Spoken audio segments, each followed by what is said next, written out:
Welcome to Mahima's cooking class. ഇന്നത്തെ വീഡിയോയിൽ വളരെ എളുപ്പത്തിൽ ഉണ്ടാക്കാവുന്ന ഗ്രീൻ പീസ് കറിയുടെ റെസിപ്പി കാണാം.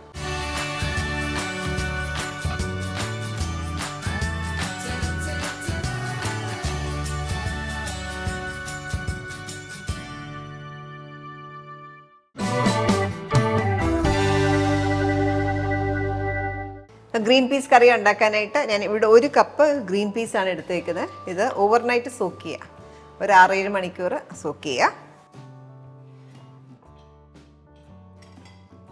സോക്ക് ചെയ്ത ശേഷം വെള്ളം കളഞ്ഞു വെച്ചേക്കുന്നതാണ്.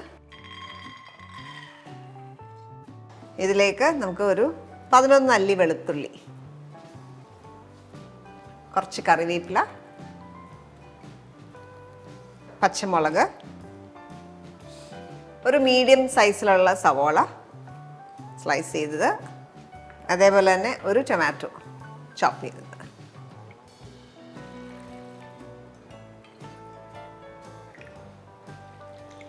ഞാനിവിടെ 1.5 കപ്പ് വെള്ളം ചേർത്തേക്കുന്നത്.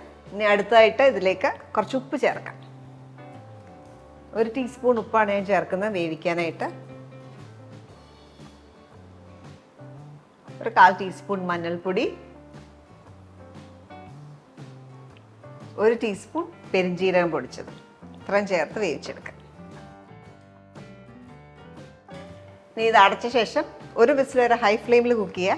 അതിനുശേഷം തീ കുറച്ച് 8 തൊട്ട് 10 മിനിറ്റ് വരെ ലോ ഫ്ലെയിമിൽ കുക്ക് ചെയ്യുക. ഇപ്പോൾ 1 വിസിൽ നമ്മൾ ഹൈ ഫ്ലെയിമിൽ വെച്ചു, അതിനുശേഷം തീ കുറച്ച് ഒരു 10 മിനിറ്റ് ലോ ഫ്ലെയിമിൽ കുക്ക് ചെയ്തു. ഇപ്പോൾ പ്രഷറെല്ലാം പോയി. ഇനി ചെക്ക് ചെയ്യാം. നമുക്ക് നന്നായിട്ട് വെന്താ വേണ്ടേ. പീസെല്ലാം നന്നായിട്ട് വെന്തിട്ടുണ്ട്. ഇത് നന്നായിട്ട് ഉടച്ചെടുക്കുക. കുറച്ച് ഭാഗമൊക്കെ നന്നായിട്ട് ഉടയ്ക്കുക. നമുക്ക് നല്ല തിക്നെസ് കിട്ടും കറിക്ക്. ഇത്രയും വേവണ്ടായെങ്കിൽ നിങ്ങൾക്ക് ഒരു 7 മിനിറ്റ് ഒക്കെ കുക്ക് ചെയ്താൽ മതിയാവും ചെറിയ ഫ്ലെയിമിൽ. ഞാൻ പ്രിഫർ ചെയ്യുന്നത് ഇതേപോലെ നന്നായിട്ട് വെന്തിട്ടാണ് പ്രിഫർ ചെയ്യുന്നത്. അപ്പോൾ അതിനകത്ത് കിടക്കുന്ന ടൊമാറ്റോയും സവോള എല്ലാം നന്നായിട്ട് ഉടയും. ഇനി ടേസ്റ്റ് ചെയ്ത് നോക്കാം. വീണ്ടും ഇത് ഓണാക്കാം. ടേസ്റ്റ് ചെയ്ത ശേഷം ആവശ്യത്തിന് ഉപ്പ് കൂടെ ചേർക്കാം. ഒരു 1/2 ടീസ്പൂൺ ഉപ്പും കൂടെ ചേർക്കുകയാണ്. നമുക്ക് ഇതിലേക്ക് കടുക് പൊട്ടിക്കാം. കടുക് പൊട്ടിക്കാനായിട്ട് ഒരു 2 ടേബിൾ സ്പൂൺ കോക്കനട്ട് ഓയിൽ. ഇവിടെ എണ്ണ ചൂടായി, നമുക്കിതിലേക്ക് കടുക് ചേർക്കാം.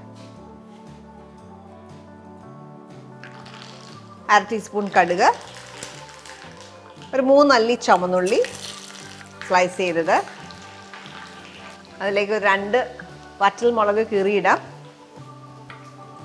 കുറച്ച് കറിവേപ്പില.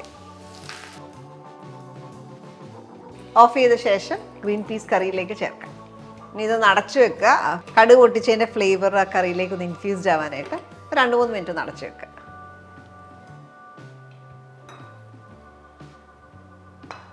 നല്ല പെർഫെക്റ്റ് തിക്നെസ് ആണ്. എപ്പോഴും ഓർക്കുക, ചൂടാറും തോറും ഇത് കുറുകിക്കൊണ്ടിരിക്കും. എപ്പോഴാണ് സെർവ് ചെയ്യുന്നതനുസരിച്ച് എടുക്കുക. നമ്മൾ ഉണ്ടാക്കിയിരിക്കുന്ന ഈ ഗ്രീൻ പീസ് കറി വളരെ എളുപ്പത്തിൽ ഉണ്ടാക്കാവുന്നൊരു കറിയാണ്, എന്നാൽ നല്ല രുചിയുള്ളൊരു കറിയാണ്. ഇത് നമുക്ക് ചപ്പാത്തി, പറാട്ട, പൂരിയുടെ കൂടെ ഒക്കെ നല്ല ബെസ്റ്റ് കോമ്പിനേഷനാണ്. ഈ ഒരു ക്വാണ്ടിറ്റി എന്ന് പറയുന്നത് 4 പേർക്ക് സെർവ് ചെയ്യാവുന്ന ഒരു പോർഷനാണ് നമ്മളിന്ന് ഉണ്ടാക്കിയത്. ഈ റെസിപ്പി നിങ്ങൾ ട്രൈ ചെയ്തിട്ട് നിങ്ങളുടെ ഫീഡ്ബാക്ക് അറിയിക്കുക. Thank you for watching Mahima's cooking class.